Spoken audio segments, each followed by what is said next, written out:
Big boss season 9 ఎంత రసవత్తరంగా జరుగుతుందో ప్రత్యేకంగా చెప్పనవసరం లేదు. ఇక ఇందులో భాగంగా వైల్డ్ కార్డ్ కంటెస్టెంట్స్ వచ్చిన తర్వాత హౌస్ లో అంతా రచ్చరచ్చే మొదలవుతుందనే చెప్పాలి.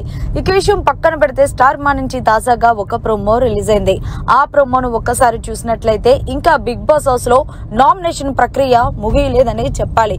ఇక ఇందులో భాగంగా గౌరవ్ అయితే ఆ బాలును పట్టుకొని సంజనాకి ఇచ్చారు. ఇక సంజన అయితే రాము రాథోడ్ని నామినేషన్ చేస్తూ చెప్పిన రీజన్ ఏంటి అంటే, రాము ఆ రోజు బెడ్ మీద ఒక అమ్మాయిని 4 మంది అబ్బాయిలు టార్గెట్ చేసినప్పుడు నువ్వు ఖచ్చితంగా అక్కడ స్టాండ్ తీసుకొని ఉండి మాట్లాడుంటే బాగుండేది కదా అంటూ సంజన రాముని ఆ పాయింట్ చెప్పి నామినేషన్ చేస్తుంటే రాము అయితే గట్టిగా ఇచ్చి పడేశాడనే చెప్పాలి.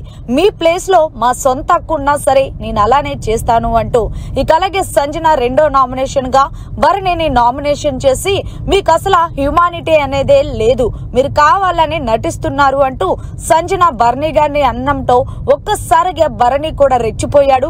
ఎప్పుడూ లేనంతగా సంజన మీద. సంజన గారు మీరు అలా మాట్లాడితే నేను ఊరుకోను, అంతేకాదు పార్షియాలిటీ కోసం మీకు మాట్లాడే హక్కు లేదు అంటూ సంజనకి ఇచ్చి పడేశాడు ప్రోమోలో. ఏదేమైనా సరే సంజన వాళ్ళతోనే క్లోజ్ గా ఉంటూ మళ్ళీ వాళ్ళ వెనకాలే కట్టప్పలాగా కత్తితో పొడుస్తుందని చెప్పాలి. మరి మీరేమంటారనేది కమెంట్ సెక్షన్ లో తెలియజేయండి. మరిన్ని లేటెస్ట్ లైవ్ అప్డేట్స్ కోసం చూస్తూనే ఉండండి మీడియా కార్నర్.